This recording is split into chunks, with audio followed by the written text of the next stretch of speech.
Good morning in Australia, Mongolia, and India. Good afternoon in Canada, United States. Welcome everybody to the Lam Rim teaching on YouTube. Today is the last day I am teaching Lam Rim on YouTube.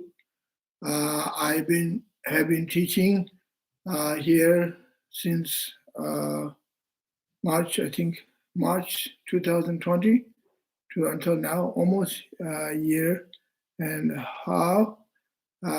So today is the last day of Lam Rim teaching, and I will make a couple of other announcements at the end of today's teaching. So the subject of the teaching for today is paramita of morality, patience, perseverance, meditation, and wisdom. Lots teachings. I have to kind of squeeze in such a short time. And although you have received those teachings before, you have studied Lam Rim. I taught 6 parameters before Lam Rim retreat a few months ago. And so more or less it's the same. And but today is kind of condensing and also a reminder of our own practice on 6 perfections, and 6 Sanskrit word is 6 paramita, and Tibetan word is Parchin Tuk, Parud Chimba Tuk, 6 paramita, and 6 perfections. Okay, so last time I talked about generosity. Okay, so today I will explain a little bit briefly on the other, and then spend more time on the last 2 parameters, paramita of meditation, concentration, and paramita of wisdom. So the second parameter is morality. In Tibetan word is chultim, and ji parud chimba. So chultim is a beautiful word. I like Tibetan word chultim. Sort of when I think about the word chultim, right away it makes me to think about Buddha, Lord Buddha, bodhisattvas, and some beautiful monk or a nun who's cultivating, who's practicing pure morality. Somehow, this is just my perception. And so morality is same as ethics, right? Ethics. So every spiritual path, you have ethics. The ethics is actually the sort of the essence of the spiritual teachings, and it is the kind of how should I say that teaching that hold the ethics and morality hold the teaching together, preserving the teaching together, and continuation of the teaching together.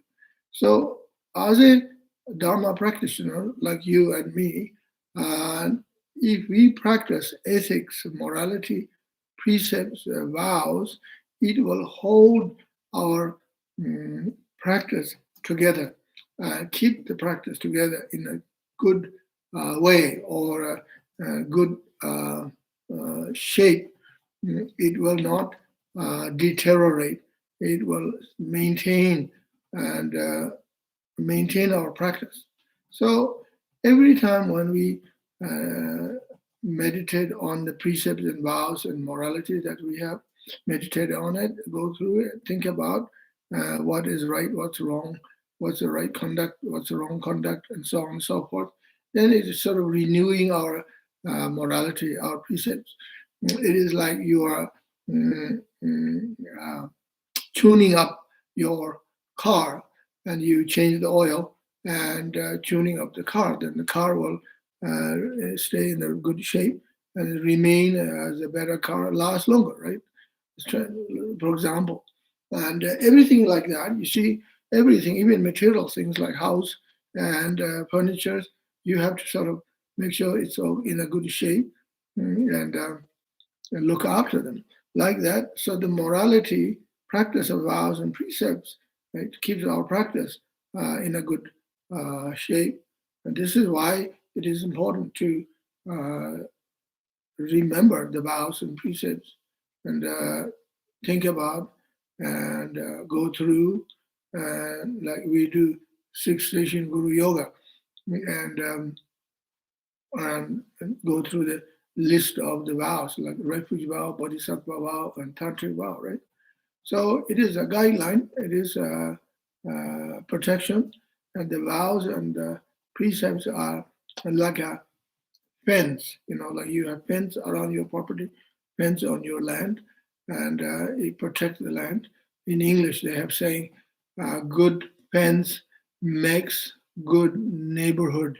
And I don't know, that's always the case, and maybe it is. And certainly it is, uh, prevent kind of a intuitions or whatever you want to call invasions and so forth. And so this is why we take vows like a refuge vow, bodhisattva vow, or tantric vow. And these vows are have reasons why they are the vows.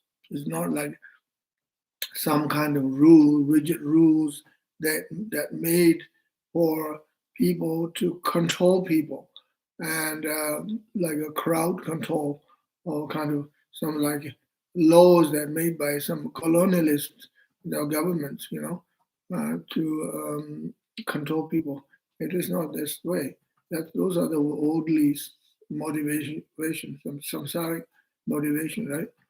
Here we are practicing holy dharma, and these vows are taught by the Buddhas and Bodhisattvas. They just sort of happened step by step throughout the history, and there's a history of the vows, how it happened, why we have these vows, and it was carefully done, taught, and studied, practiced by the Buddhas and Bodhisattvas and the Mahasiddhas and our great lineage holders. So it is a great privilege. We should think we are honored to be able to keep the vows. If we can keep the vows, we are honored, and we are also should consider it is a privilege to practice, right? Because it's a wholesome act, and it keeps us life. It keeps our Dharma practice alive. It will help us continue our Dharma practice. And doesn't matter what happens in the world, like the situation like right now, we have facing pandemic. And in this time, the vows are very important. And for example, what we have here now, social distancing, right? And social distancing, which is in a way kind of like a vows, and like the Buddhist vows, the refuge vow, bodhisattva vow, tantric vows, and Vinaya vows for the monks and nuns. A lot of these vows are to do with social distancing, distance from certain group of people, and keep distance, gently, kindly, respectfully, and take responsibility, and keep distance is a good thing, because getting too close is not so good. And we have saying, you see, disciple guru relationship is like a fire, and burning fire, making fire. If you sit too close to fire, it could burn your skin, burn your clothing, right? And if you sit too far away, and then you don't get enough heat. So like that, if you are too close to your guru, day after day and day after day, And then if you're not careful, if you don't appreciate Guru's advice and Guru's teachings, and then you could develop some kind of negative mind towards the Guru.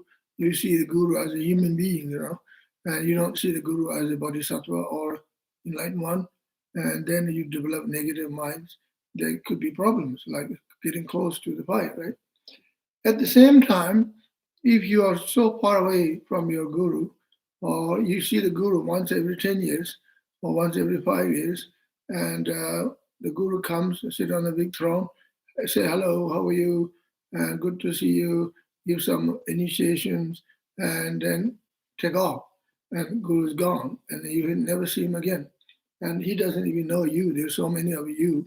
And how do you know who's who? So then you wonder what kind of relationship you have with the Guru and how much benefit you get from the Guru if you don't see the Guru, only see it once every 3 years or 5 years or 10 years, right? And and that's the thing. This is why it says, and you have to balance your vows, balance your Guru devotion, Guru disciple relationship, and so depends on the part, depends on the Guru. It depends on your Guru disciple relationship too, and depends on the nature of the Guru, personality of the Guru. Depends on your nature, and if you have a Guru who you and your Guru are very close as a person, as a friend, as a maybe family members, like maybe your uncle is your Guru, your aunt is your Guru. I have great uncles. They are my gurus back in Tibet. And Sakyu Rinpoche, he was my great uncle, my mom's uncle. He was a Kagyu Lama. He was one of my gurus. And we are very close. And way back in 1970s, I used to go up to Sawayambunat in Kathmandu. I go stay in his temple. Every morning he gets up 3 in the morning, doing 6 yogas and naropa exercise, jumping up and down, do the Tulku exercise. I go sit with him, and he taught me how to do those Tulku exercise. Tulku is like exercise, yogic exercise, And I was very blessed because he's my great uncle. Plus, the lineage of 6 yogas, Naropa, come from Naropa, Marpa, Milarepa, Gampopa, and then down to Lama Tsongkhapa, to Gelug tradition. And so we spent a lot of time together. And I never felt it was too close because I know him very well. That's different case. There's a different cases. As anyway, now I won't talk about Guru Yoga. I'm here talking about the morality, right? And so morality, as I said, ethics is very important. It's the kind of like the guideline, and depends on your practice of morality and how your practice, your Dharma practice, basically your Dharma practice, how is going to develop. How do you develop your Dharma practice? How do you maintain your Dharma practice? That depends on your commitment to the Dharma, and also it depends on your lifestyle, everyday life. If you practice Dharma in everyday life, integrating Dharma into everyday life, and if you live your life according Dharma principles, then your Dharma practice will preserve, and Dharma practice will grow. So this is why principle, the ethics, morality is very important. Okay, then I move on to the next one, paramita of patience. Jimba, Tsutim, Zoba. Tibetan word is Zoba. Jimba is generosity. Tsutim is morality. Zoba is patience. Like Lama Zoba, patience. And so in English, you have saying patience is virtues, right? That's exactly true. This is no different than Buddhist teaching. In Buddhism, we also have saying Zoba, Zoba Tangba, which means holy patience. And if you practice patience, then you become a holy. And Lama Tsongkhapa said again and again, patience is virtuous. So we need a patience and perseverance, both. Patience of one of the patience is called the patience of Dharma. This is the highest patience, right? For example, if you think about Milarepa's life story, and he had amazing patience, and his teacher, Guru Marpa, was very powerful, very wrathful, and but he practiced patience, and he didn't get upset when Marpa was scolding at him. He didn't get upset when Marpa tells him that the way he built the temple wasn't correct. He has to tear down some level of the temple and then rebuild, start again. And so he had a humongous patience and perseverance. And then at the end, he accomplished his goal, his practice. So the patience is very important. Perseverance is called in Tibetan Zundu. Okay, so there is Tibetan word, actually, a verse in the sutras, shastras, and says something happened here. And Shastra says the Tibetan word is Zongang Gela Toa. You click on the red one. Yeah. Okay, it says Zongang Gela Toa. It is talking about the definition of perseverance. So, perseverance of a paramita, one of the 6 paramitas, right? And the perseverance has to be joy for practice of Dharma. You have to have a joy while you're practicing. You're sitting on a cushion meditating, you have to have a joy. And you, before you practice sitting on the cushion or before you do the sadhanas and meditation, you have to have a sense of joy and kind of excitement. Oh, I'm looking forward to sit down today, meditate for a couple of hours. Today, I'm really looking forward to do my sadhana practice. Today, I'm really looking forward to do my mantras. Today, I'm really looking forward to do prostrations. And a kind of sense of joy and excitement, honor, not like obligations and not like, duty. And one must not think like that. It's like sort of saying, another day, another sitting, another day, another sadhana practice, another day, another retreat. That's terrible. And it's sad, like some people go to work, they're not happy to go to work because it's stressful. On the way, they say, oh, another day, another dollar. Another day, another dollar. I go, take my lunch box, go work, and come home totally exhausted, have a shower, and go to bed.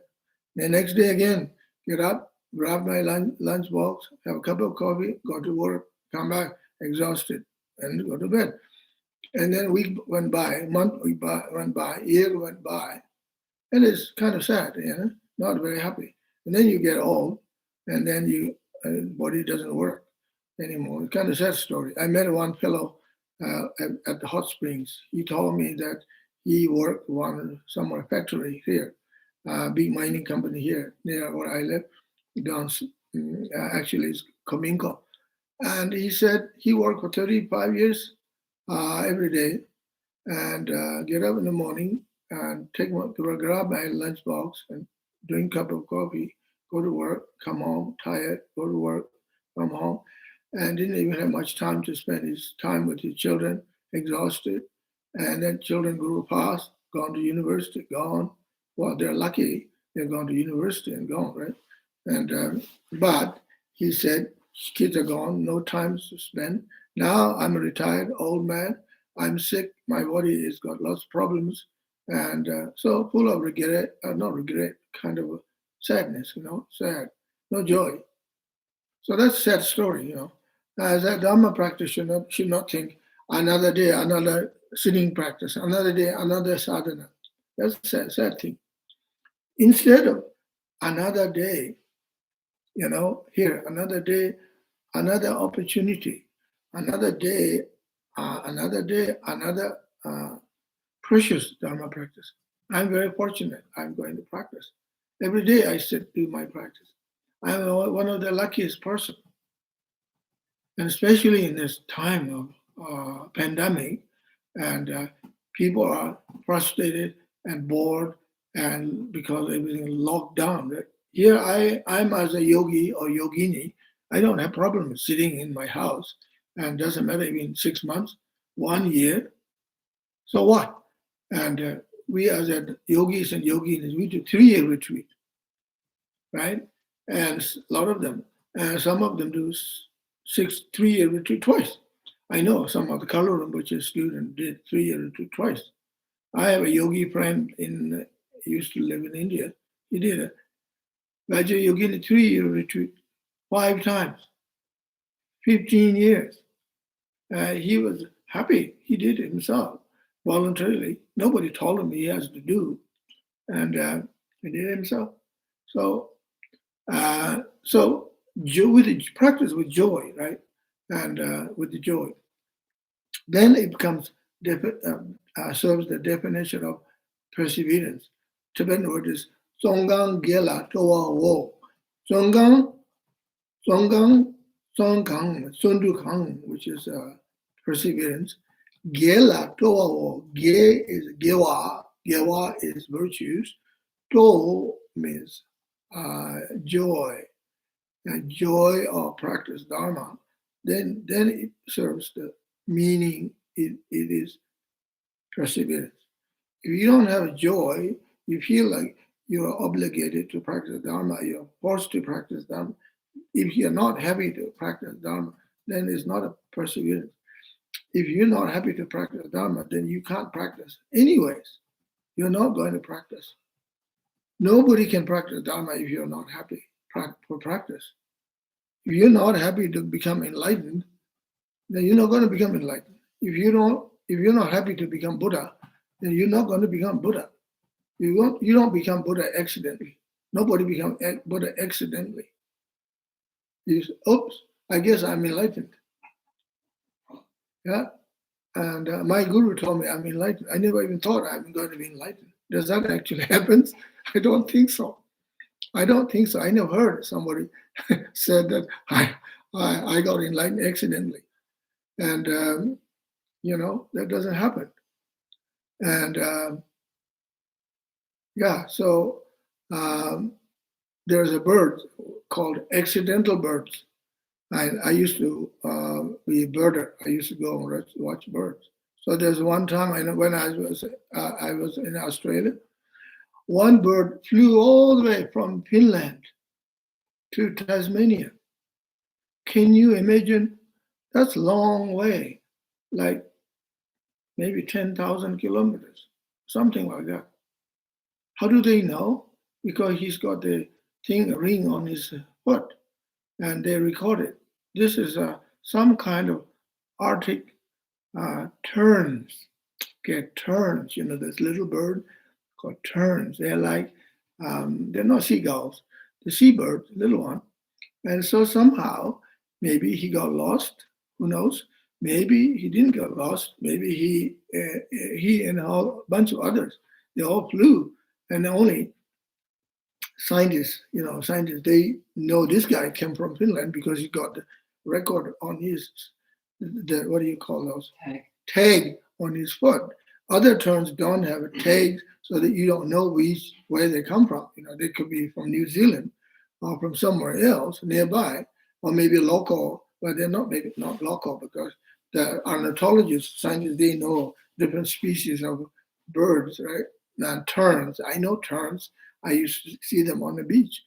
and or certain areas. So, but they're fast flying, flyer birds. They fly very fast, very high.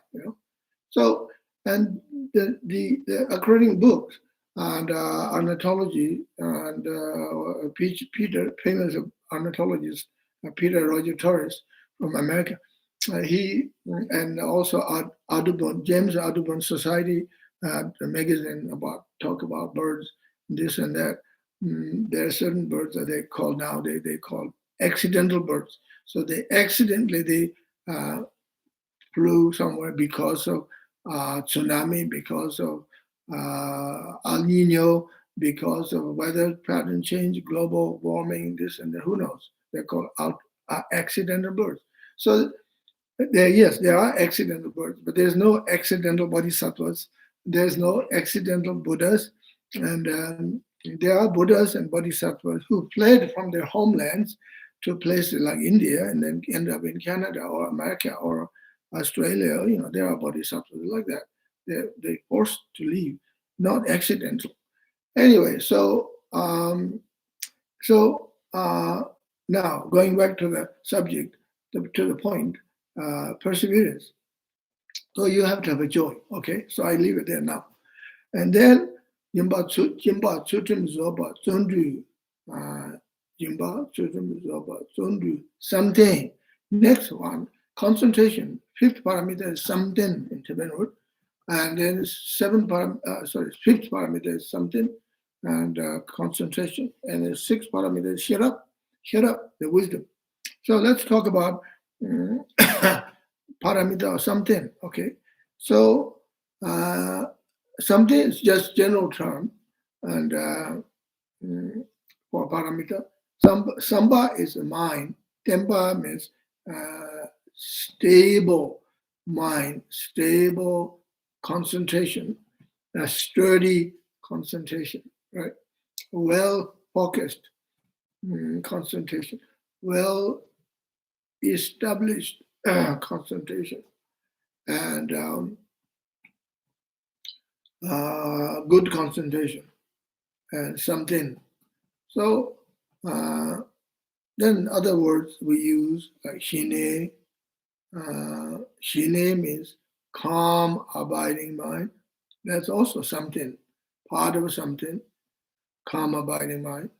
You can use Tingin Zin, it's Tibetan word. Tingin Zin is concentration, strong concentration. And so the concentration, development of the concentration, development of calm, abiding mind is very important for as a Dharma practitioner and as a meditator, seeker of enlightenment, Buddhahood. And if you ask question to yourself, or is it possible one could become enlightened Buddha without meditating?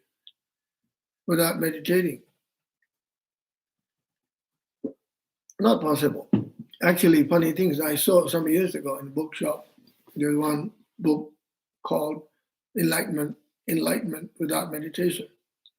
I don't know what that means. You can find interesting titles for a book. There's another book, person wrote a book called What Buddha Did Not Teach. So the opposite of book called What the Buddha Taught.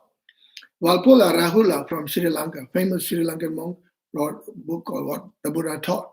This book is the best book. I mean, I shouldn't say best book, but one of the beautiful books, and introduction to Buddhism, and from Theravadan point of view, mostly, and Four Noble Truth, Eightfold Noble Path, and so on and so on. Very clear, beautiful book. Many of you, I'm sure, read this book, What the Buddha Taught.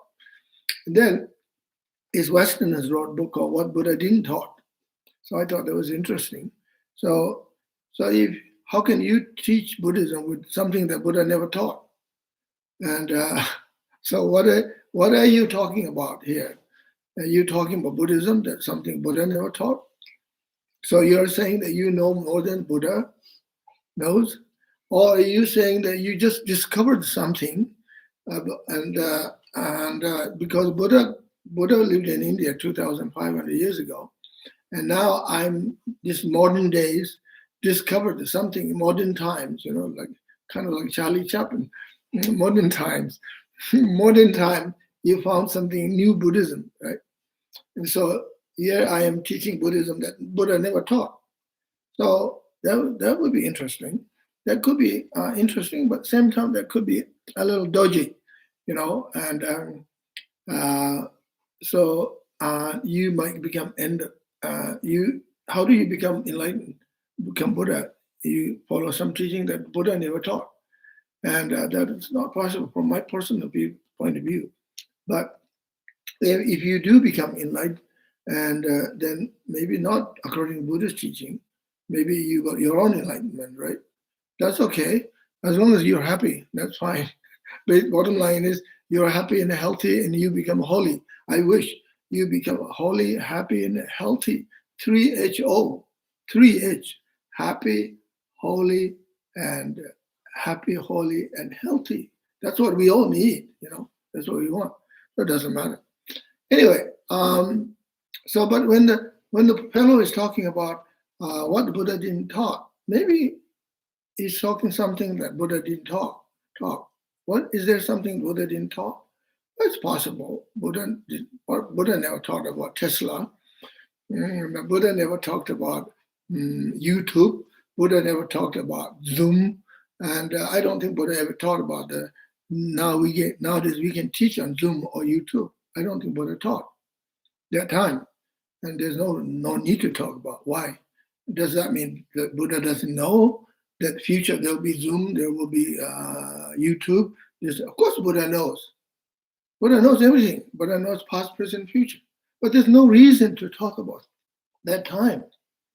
For example, before this COVID pandemic came, before 9 November or December 2019, I never heard of the word Zoom, and nobody. I'm sure somebody using Zoom meetings or some organizations. I don't know. I never heard about Zoom. Then all of a sudden, I heard people saying, "Rinpoche, you can teach on Zoom." Okay, Zoom. All right, then we're here. We are now in the Zoom mode, right? So then you use it. But if there's no reason, then you don't use it. So Buddha never taught, and so he's talking about now something the Buddha never taught. So that's okay. That's good. I'm not criticizing, arguing about this man who wrote the book, What the Buddha Didn't Talk. Maybe he had a good reason. He talked about something maybe, yeah. Anyway, I don't want to go there now. Let's know. Okay, so concentration, samatha, calm abiding mind is very important. So I'm going to talk about a little bit about basic practice of samatha and shine and tinginzin and so forth. So according Lam Rim teachings, when we practice samatha and shine, and the advice is that you visualize, do visualization. You visualize the object of meditation, object of your concentration, which is we visualize Shakyamuni Buddha. Visualize in front of you. So Shakyamuni Buddha sitting in front of you, not too far, say 10 feet.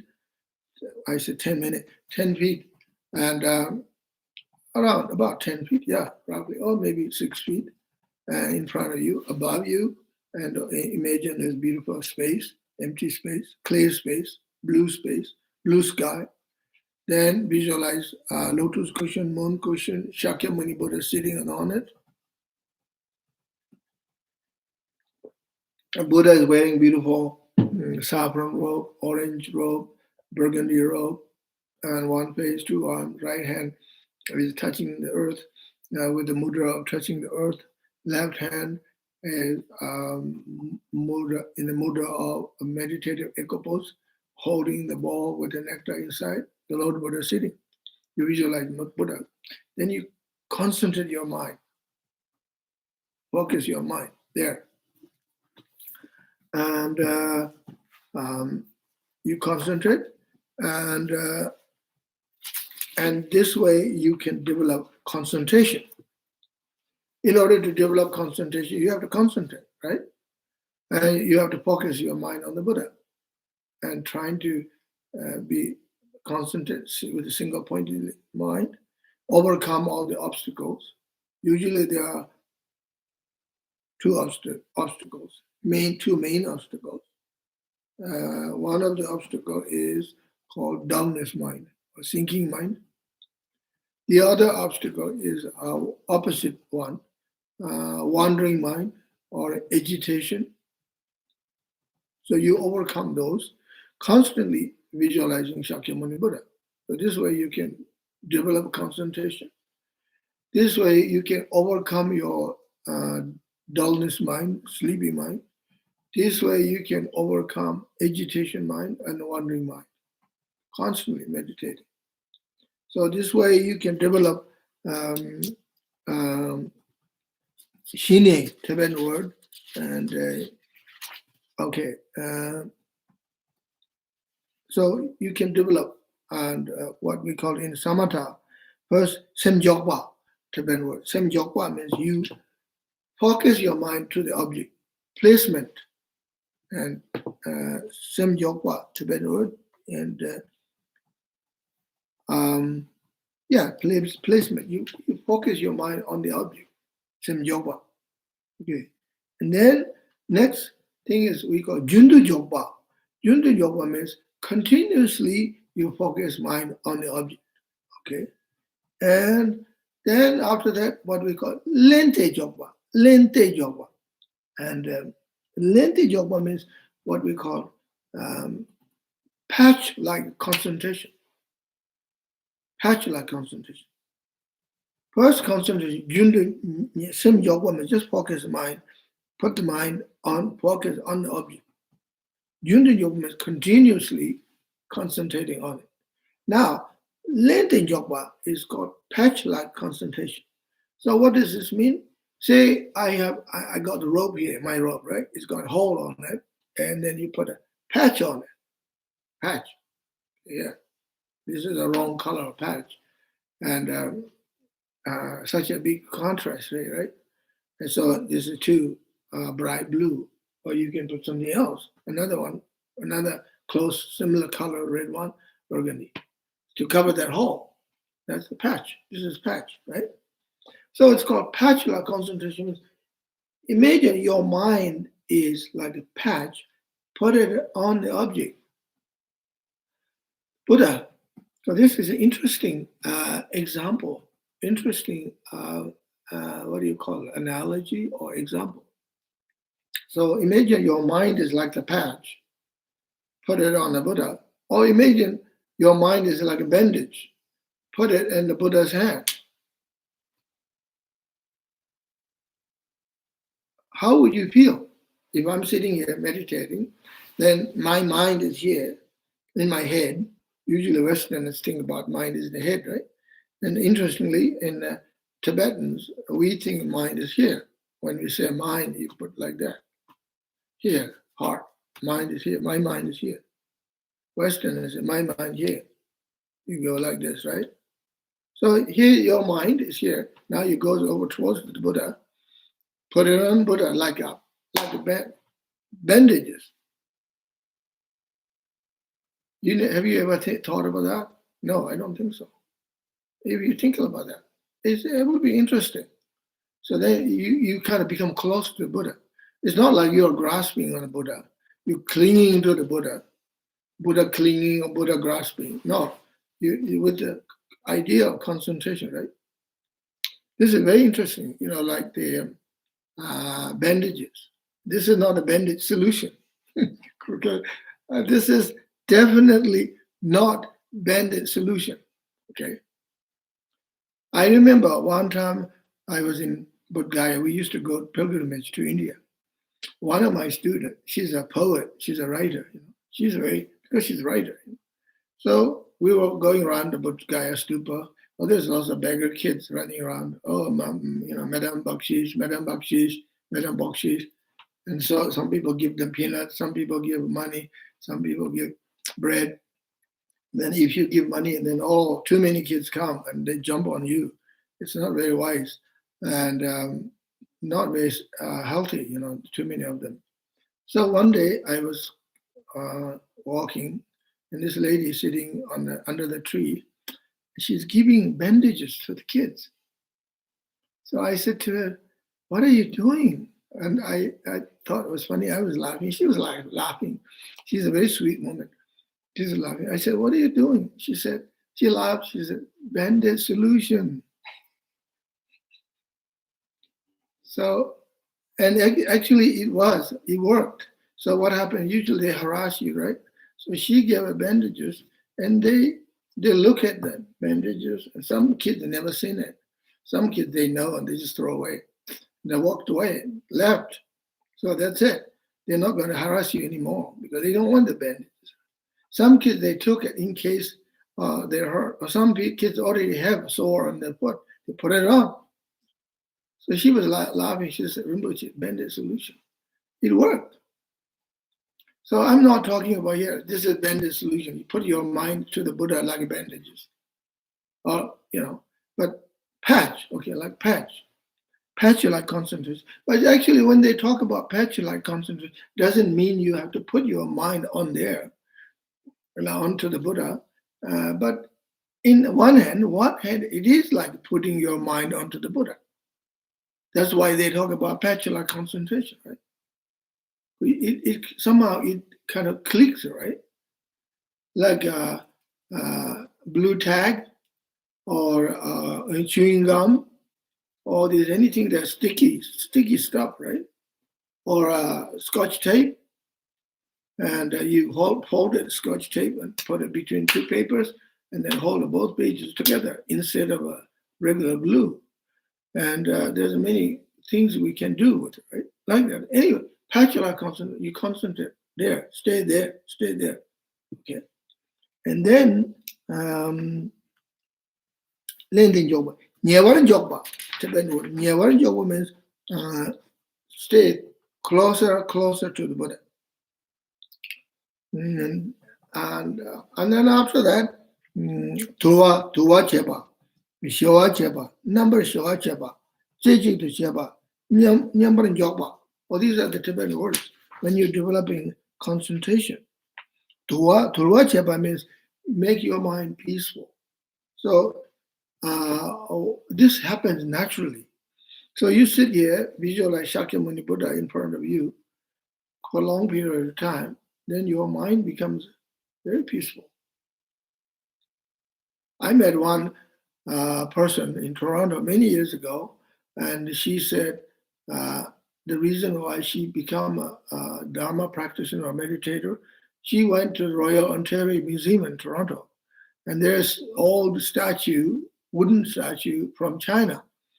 I remember there are a couple of them, tall, life-size, and I think probably Kuan Yin, and old antique statue from China, And it was unbelievable, so beautiful, and so peaceful.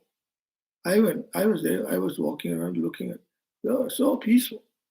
So that lady said to me, she was walking around, keep looking at this statue, and she couldn't leave the room. She kept looking, walking around, looking. Then she was standing there, slowly kind of mesmerized and captured her mind. And then after that, she walked away from the museum thinking about that Buddha statue.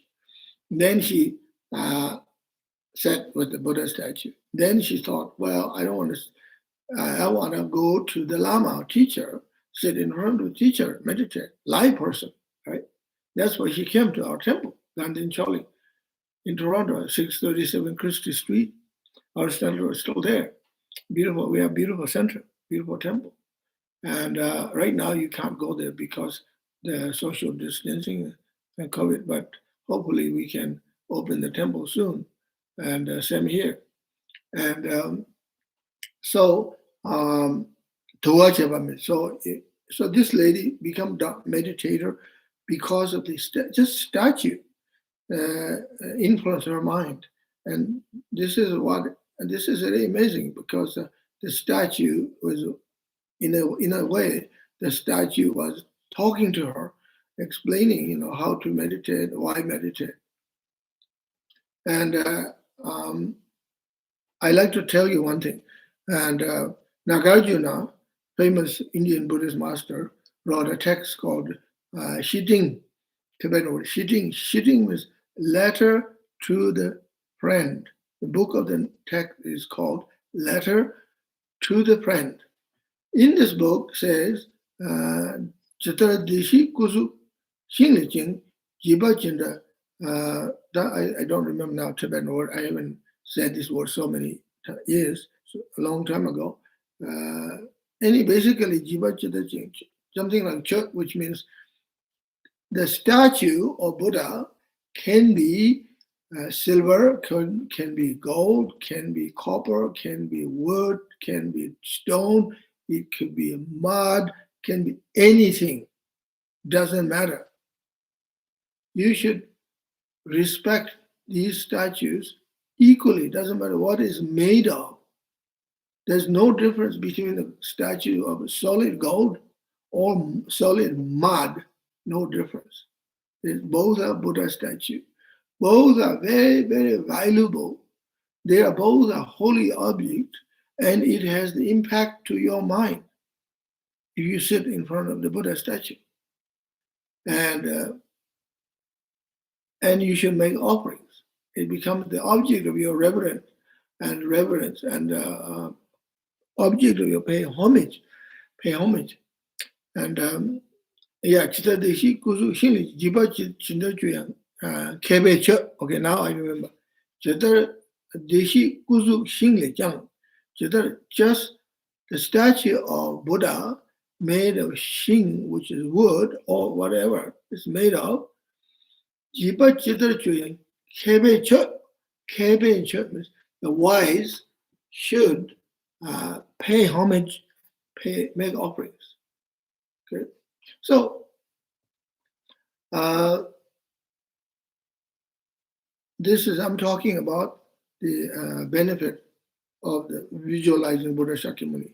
I remember myself, first time when I went back to Tibet, 1985, I was at Tashi Limpo Monastery in Tibet, and this is the home monastery of the Panchen Lamas, right?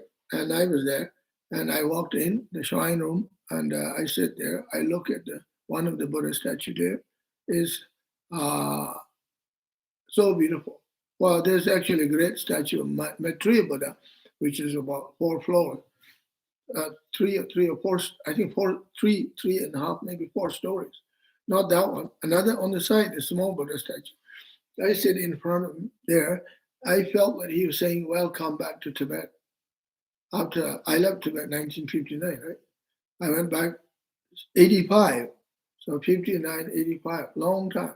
I felt he saying welcome. And I was sitting there. I felt a bit emotional and tears come from my eyes. I felt that Buddha statue is live. Okay. And it was amazing, powerful. Another time, I was in Bangkok, Thailand, and I used to go to Wat Phra Kyo. Wat Phra Kyo is Emerald Buddha Temple in Thai word. Wat is the temple. Phra Kyo is the temple of Emerald Buddha. So I go inside, sit there, and usually the monks sit on the one platform, and lay people sit the other lower area. So you go, as a monk, you go straight up, sit on the platform and do prostration.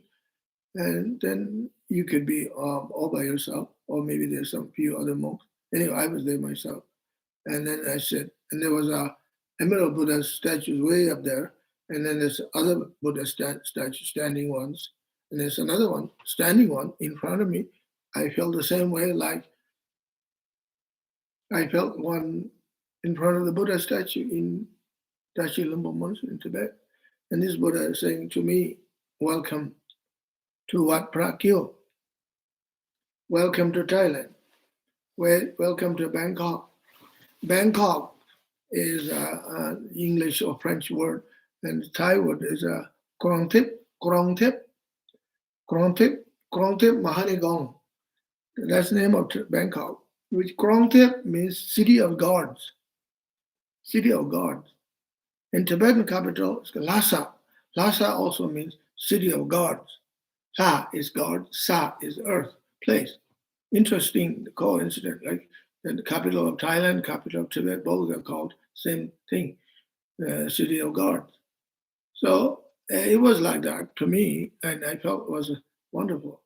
And I felt the Buddha said, welcome me. So anyway, talking about statue, I'm talking about the visualization of statue, the benefit of visualization. And here we develop a concentration by visualizing the Buddha image in front of you. One of the benefits is that you are able to accumulate merit. You are able to accumulate virtues by visualizing Shakyamuni Buddha. Another, and you are able to create, accumulate virtues and merit, and making connections with the Buddha at present time and future time. This is why you visualize the Buddha. And also, if you have a strong feeling about Buddha, if you have a devotion to Buddha, and then it has more power. It can help to develop your concentration, meditation, than just sitting, watching the breath. Okay, and of course there are different objects for meditation. Different objects could help you enhance your meditation. Different objects can be used as an object of development of concentration. Well, one of them is breath. One of them is some beautiful objects like a lotus flower, and you can visualize all kinds of objects for object of development or concentration. But the Buddha is the common one in Lam Rim teaching. As I said, the benefit of visualizing the Buddha, right? So, so this is very important. This is how you develop concentration. Constantly meditating on it, and then you can achieve calm, abiding mind through this. So, by visualizing Buddha image and concentrating on develop calm, abiding mind, as I said before, because of the Buddha blessing of Buddha, and also if you are Dharma practitioner, a Buddhist, you have a special connection, feeling with the Buddha, right? So then it helps you to develop calm, abiding mind faster. Okay? But then again, at the same time, some other people, Westerners, or people who are not so familiar with the Buddhas, don't have strong connection with the Buddhas, and if you don't see any particular benefit of visualizing the Buddha, and then you can use other objects such as breath. Okay, so practice mindfulness breathing and do anapanasati and follow the Satipatthana Sutra.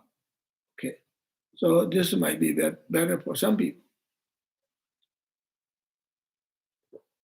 The other reason is that some people, as I described before, the obstacles, like two kinds of obstacles, dullness and agitation, right? So some people might be experiencing one of the obstacles like dullness mind or agitation. And then in that case, it is good to visualize Buddha as the object of development of concentration.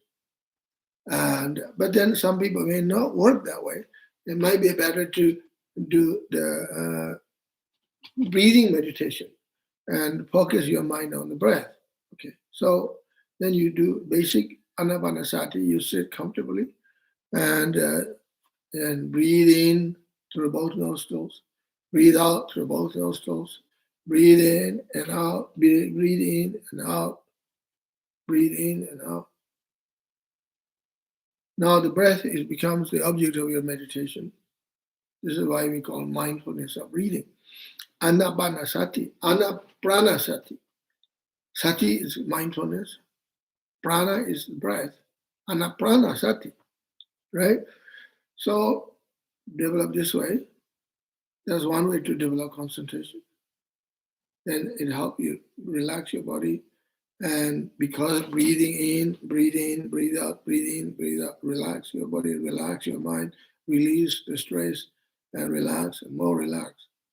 And then you can develop concentration. There is a great benefit.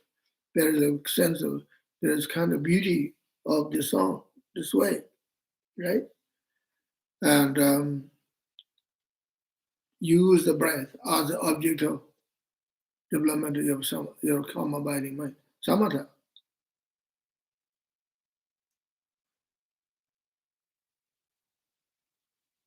So you can overcome obstacles, dullness mind, sinking mind, and agitation mind.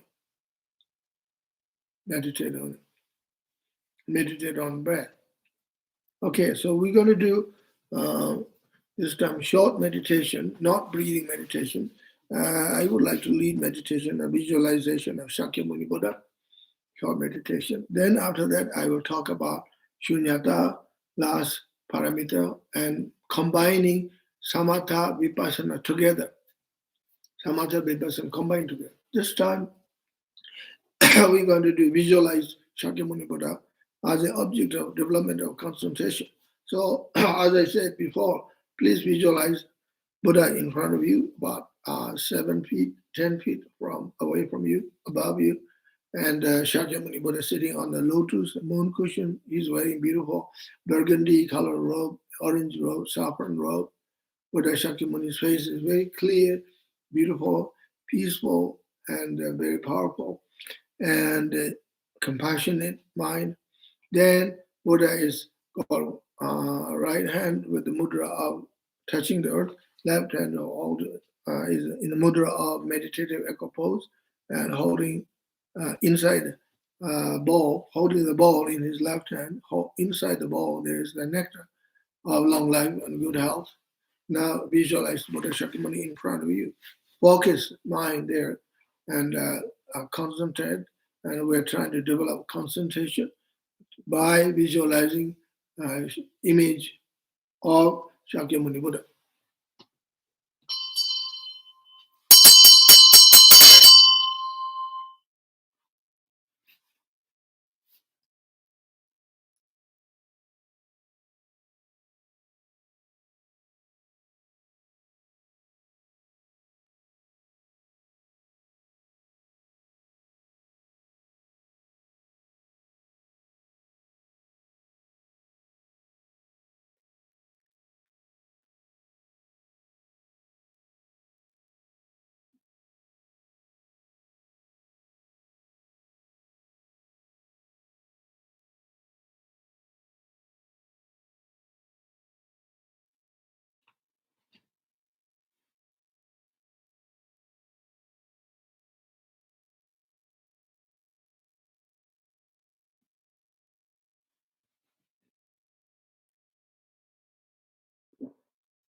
And next topic is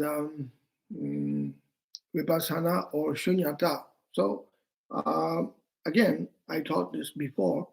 You don't need more teachings, anyways. But again, sort of reminder for our practice, and I will give a little brief talk for next 10 minutes about shunyata, meditation of voidness. So one thing what we should do is Tibetan word is called practice shila sungdel, which means practice combination of samatha and vipassana together, not to separate. So is it possible? Can you do samatha vipassana together? Yes, possible. It can be done, and it should be done. It is good to do, and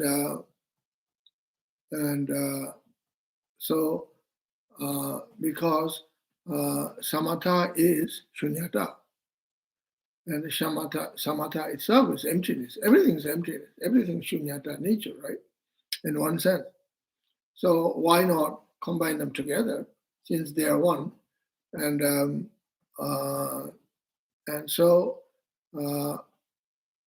instead of trying to meditate separate, so when we do that, combining samatha vipassana, it is I think I'm talking about from my own experience and through the years and studying Dharma and particularly studying Mahamudra and about the mind, signs of mind and philosophy of mind. And so we should meditate on samatha of the mind and then same time develop shunyata, emptiness of the mind. Okay, or more or less same. So this is the technique. Okay, I'll explain to you now. So how do we practice samatha of the mind? Well, go back to the Mahamudra teaching, because you sit comfortably on your cushion, then resting the mind, relax your mind. So when I say resting the mind, what I mean is don't go to the past, don't go to the future, stay here. That's what the resting the mind. It doesn't mean you go have a power nap, go to sleep and resting the mind. That's not meaning. Stay in the present moment, resting your mind in the present moment. Okay. So, and observe your mind, be in the present moment. Don't let your mind go to the past. Don't let your mind go to the future. Stay here and stay right here. Okay. Calm abiding, practice calm abiding way. And Mahamudra of the mind. Okay. And stay here. So this could be challenging because we're not used to be stay in the present moment, always going to the past, going to the future, right?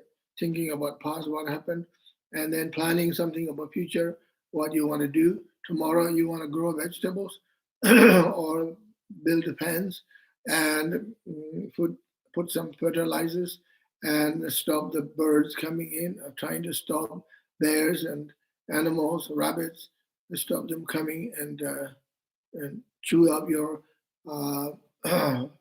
fence post and chew up your vegetables and thinking about this, worrying about it. So it's hard for the mind to stay quiet in present moment, totally present moment. It's a big challenging, right? But it is possible. You can do it. You should do it. You can do it. So because you have to, it's your mind. Your mind says, "I'm going to do it." Then you can do it. You can say, "Well, doesn't matter if bear comes chew up the fence post. Bear has rights to chew. He can chew it. Maybe he's sharpening his teeth. Okay, let him chew." Or the rabbit, bunny comes eat your vegetable cabbage. Let the bunny eat. You're helping bunny. You're offering the cabbage to bunny. Bunny is kind. Bunny is a beautiful animal. Beautiful animal. Here in Canada, we have bunnies. They're not imported bunnies from England or somewhere else. Most bunnies here, the native ones. And we don't need to build a rabbit-proof fence like they do in Australia. There's a movie called Rabbit Proof Fence, as you know. They did that. they build a rabbit-proof fence, but you cannot really build a rabbit-proof fence. The rabbit are smart; they go under the fence, and impossible, almost impossible. Okay, almost, but maybe, who knows? Anyway, too late now. There's too many rabbits in Australia. Here we have rabbits, are native ones. So let them choose the cabbages. Offer it, make it offer. Why not? We got so much cabbages. Poor bunnies are hungry. They are our native animals. We're all dependent on each other. So don't worry about bunny chewing your cabbages. Let it go, make offering. Then you go back to your meditation. So while you're meditating here, the bunny come around, your bunny sneak under the fence, chewing up your cabbage. When you finish your meditation, go back, look at the garden. Bunny came. He ate cabbage. I'm so happy. Here I'm sitting meditating. He eating the cabbage. Well, I'm good. He's good. We're both good. We're all happy. We're good neighbors. We are not only that, we are on the bunny's territory. And we are invaders. And the animals, local animals here, this is their homeland for thousands of years, more than 10,000 years, 20,000 years. It's their land. So they have a right to chew the cabbage. And if they want to, they don't. And my point is, don't worry, don't think about it. So stay in the present moment, right? So develop calm, abiding mind this way. Then you develop meditation on shunyata of the mind. Okay.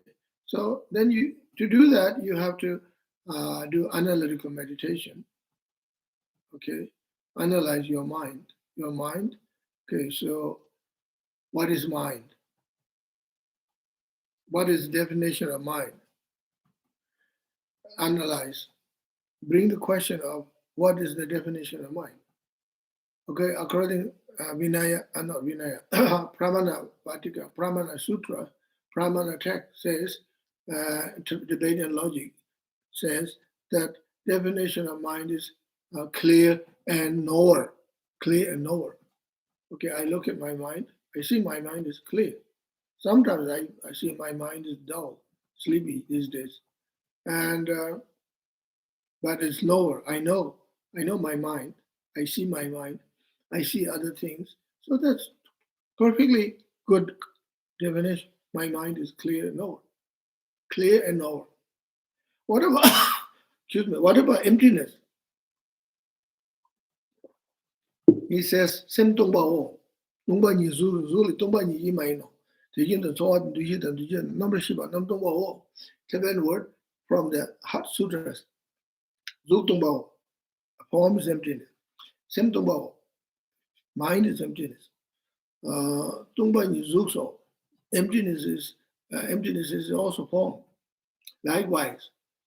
And so mind is empty. So what does that mean? Mind is empty. Well, so mind is not nothing, not nothingness, but it's empty of inherent existence. In other words, the mind is not permanent. And because my mind is keep changing all the time. And not only impermanent, the mind is impermanent, but the mind does not exist by itself. The mind has the object of mind. Mind itself is the subject, is interdependent. The subject and the object interdependent. Without object, there's no mind. There's no subject. Without subject, there's no object. Right?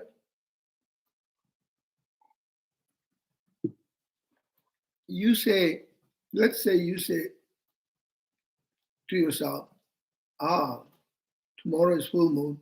I see the moon. Moon is getting bigger. Tomorrow it will become full moon. So your mind is seeing the moon, but if you don't have the mind, you can't see the moon, right? There is no the subject mind. If you don't have the mind, there is no moon. Moon doesn't exist because for your level, your consciousness level, Moon doesn't exist because you don't have the mind of the moon. And if there is no moon, and your moon consciousness doesn't exist. For example, some days it's pitch dark at nighttime, there's no moon, right? So you don't see the moon. So then that moment, your moon consciousness doesn't exist in you, that moment, because the moon is not there. In order to see the moon, you have to have a moon. In order to have a moon consciousness, you have to have the moon, right? And in order to have moon consciousness, you have to have a moon. In order to have the moon, you have to have moon consciousness. So anyway, it's all interdependent, interconnected. So emptiness of mind means when you analyze your mind, and what is mind? Is the mind does it exist? Separate the mind itself. Separate from the concept of mind. Mind doesn't exist without concept of the mind. Mind is a concept of the mind. Likewise, self is concept of self. There is no self other than concept of self. For example, when you search, where is self? Search, you'll never find the self. And you never find I. Only the concept of I or concept of self is the self. Where is I? Where is I? Don't know. Where is I? Don't know. That's what Zen people do. Zen practitioners say, where is mind? Don't know. Where is mind? Don't know. Same Hindu teachers like Ramana Maharishi say, where is self? Don't know. Where is self? Don't know. Then all of a sudden, Ramana Maharishi says, why worry? There's no self. No, there's no I. Then why worry? Who's worrying? Why worry? And worry itself is just a delusion. It's a projection. You're worrying something that doesn't need to be worried. And you're worrying something there's nothing to be worried about. And so it's just part of the mind creation. So now what is it? Where is the mind? Well, what is mind? Don't know. Mind is just concept of mind. So this means mind doesn't exist by itself. So this is the emptiness of the mind. When you search mind, you can't find mind. That's the emptiness of mind. Only thing you find is the concept of mind. Is that the concept of mind is mind? Yes, concept of the mind is kind of mind. But then what about the concept of mind? You search again, what is the concept of mind? Does the concept of mind exist inherently or independently? The concept of mind doesn't exist by itself. There's no concept of mind. It doesn't exist by itself. Somehow the concept is also developed in your mind. Just like talking about emptiness of emptiness. Emptiness doesn't exist inherently. Emptiness is also emptiness. One of the 20 emptiness is the last one. It's called the emptiness of emptiness. Sorry, not the last one, but one of the emptiness. So, Chimbo Tumba, Zu Tumba, anyway, Chitumbani, Nang Tumba, Chenaniga Tumbani, Chimbo Tumbani, and so on and so on. According to text says, Chitumbani means external emptiness, Nang Tumbani, internal emptiness, Chenaniga Tumbani, and emptiness are both external and internal. Chimbo Tumbani is great emptiness, and so on and so forth. So, anyway, the mind doesn't exist inherently. It's emptiness. So, and you do analyze for a while, and then you stop analyzing. You can't just go on, and no need to analyze so much. And then make a closure. Okay, I have done enough analytical meditation on mind, emptiness of mind. That's enough now. I got the glimpse of experience and realization of emptiness of mind. And then now I go back to uh, uh, the mind itself. Then so when I said you got the glimpse of experience of emptiness mind, that does not mean you are somehow made a conclusion, or you somehow you find some kind of proof that mind doesn't exist at all. That's not the meaning. Mind does exist, of course. If you ask me question, does mind exist? Yes. If I ask you question, does mind exist? Yes. That's why your mind is suffering. That's why you are worrying about this. That's why you got panic. That's why you got anxiety. If your mind doesn't exist at all, there's no reason you have anxiety and panic and trauma. Yes, mind does exist. But the point here is we're talking about emptiness of mind. Emptiness of mind is not nothingness of the mind. Emptiness of mind is independent, talking about no independent of mind. We're talking about interdependent. Emptiness of mind and interdependent and dependent arising are the one, same, like two sides of the coin. Okay, so you go back to the mind after analyze about emptiness of mind. Then you go back to the mind and focus your mind and on the mind and relax your mind again. Stay in the present moment. Don't go to the past.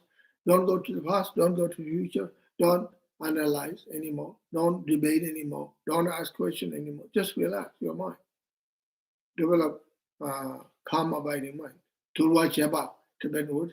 Sim Tulwa Cheba means develop calm abiding mind. Shiva Cheba means develop peaceful mind, and so on and so forth. Okay, I think I will leave it here. Now we got only 5 minutes. So as I said, this is the last talk of Lam Rim for now. And so now I'm going to make announcement. This is the last teaching on YouTube also. And no more teaching on YouTube for now. And from now on, I teach on Zoom. And the teachings will be on the Saturdays, 3:30 British Columbia time, 3:30 British Columbia time on Saturdays. No more teachings on Sundays. No more. Only Saturdays. And next Saturday, no teaching. I will have 1 week break. And okay, so then no, this is the last Lam Rim teaching.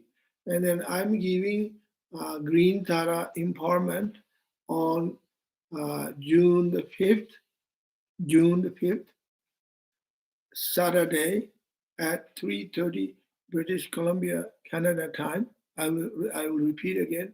I will be giving Green Tara Initiation Empowerment on June the 5th, Saturday at 3:30 BC time. Everybody's welcome, and you can take the initiation as a blessings if you like. That means you don't have to make commitment with me as a guru or things like that.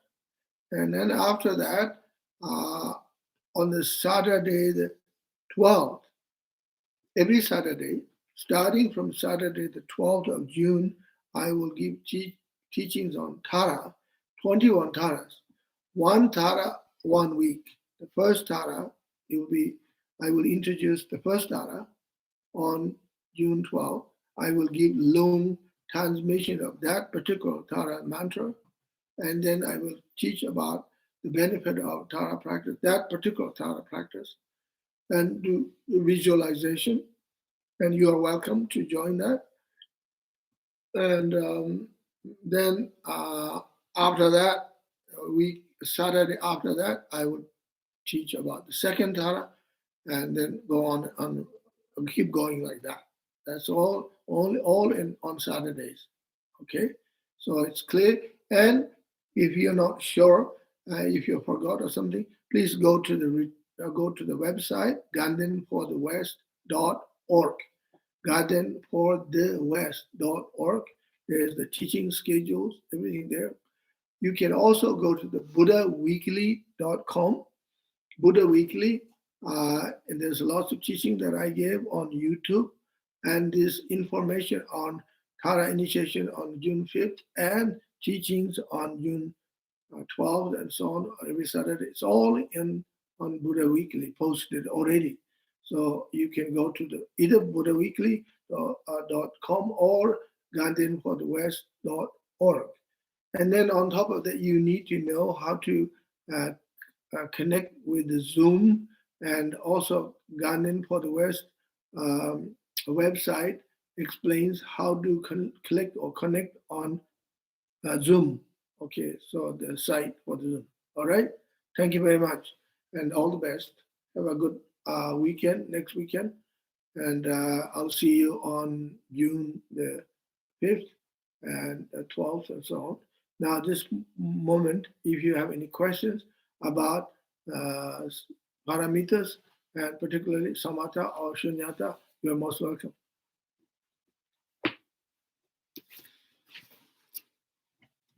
Thank you, Rinpoche. Most brilliant teaching. Thank you.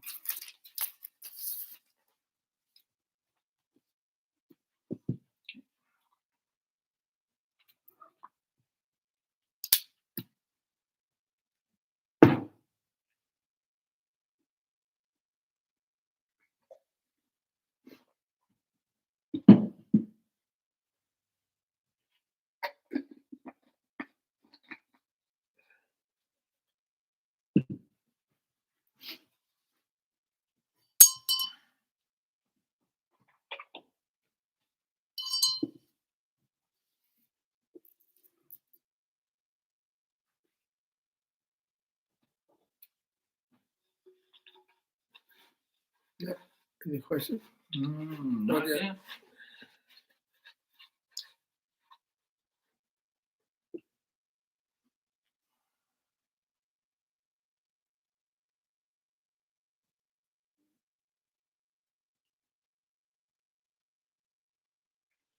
People still here. Still here? I see 70, number 70. 71 people. Any questions, anybody?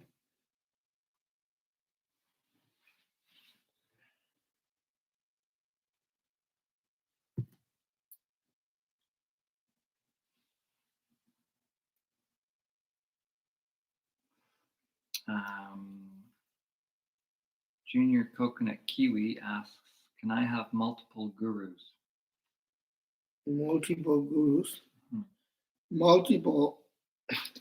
Multiple sounds like many gurus. The word usually, my understanding, English, multiple. That's a lot of gurus, right?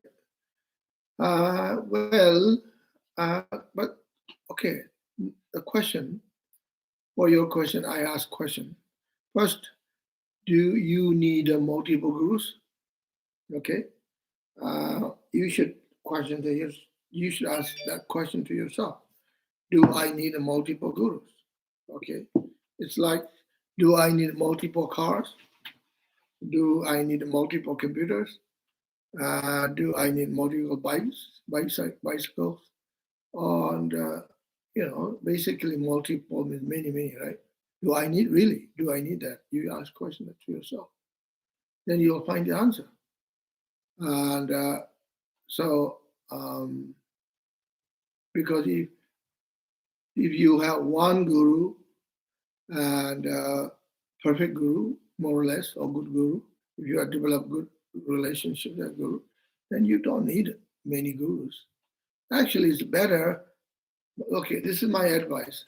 Better you start relationship, guru-disciple relationship with the one guru, and try out and see how it works.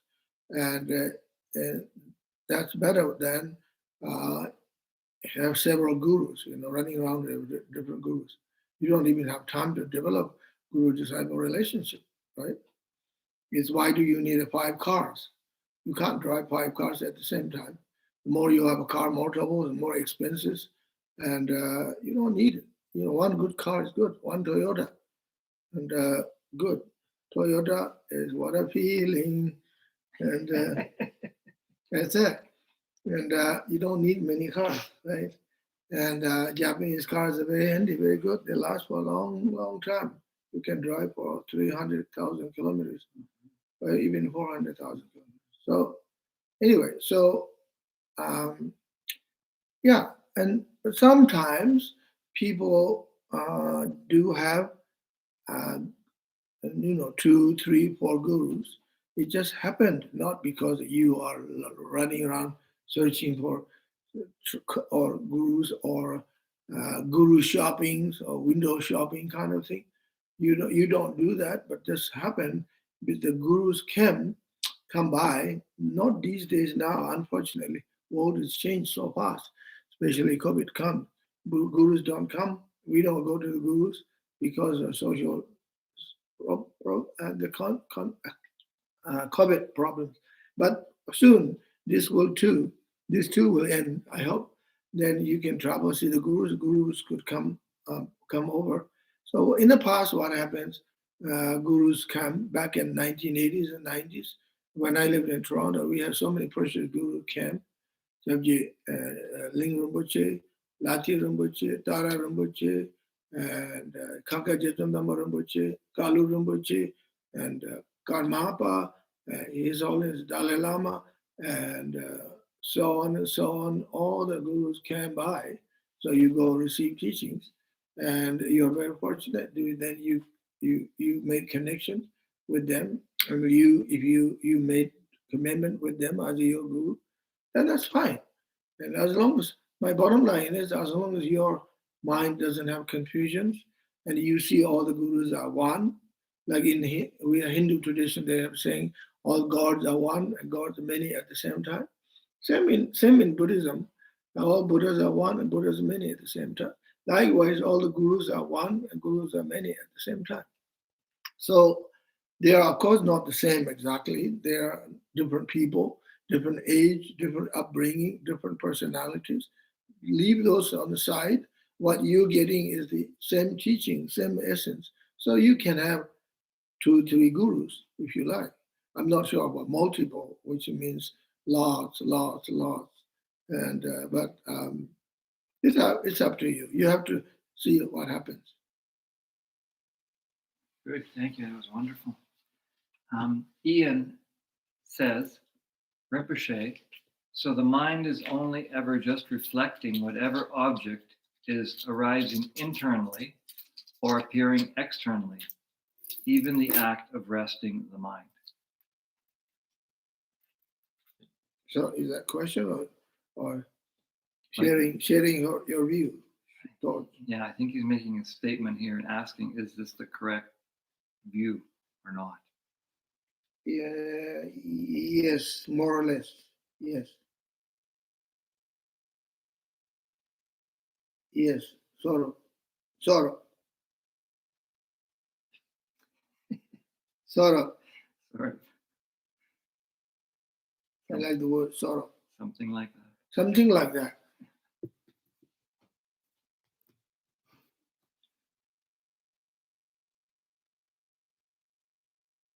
Anything else? No, that's what we got.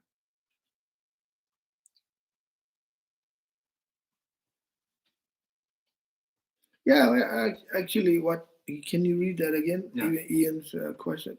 So the mind is only ever just reflecting whatever object is arising internally or appearing externally, even the act of resting the mind.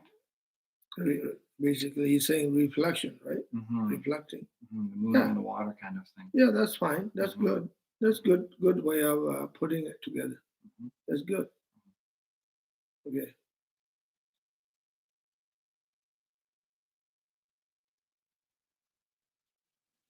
All right.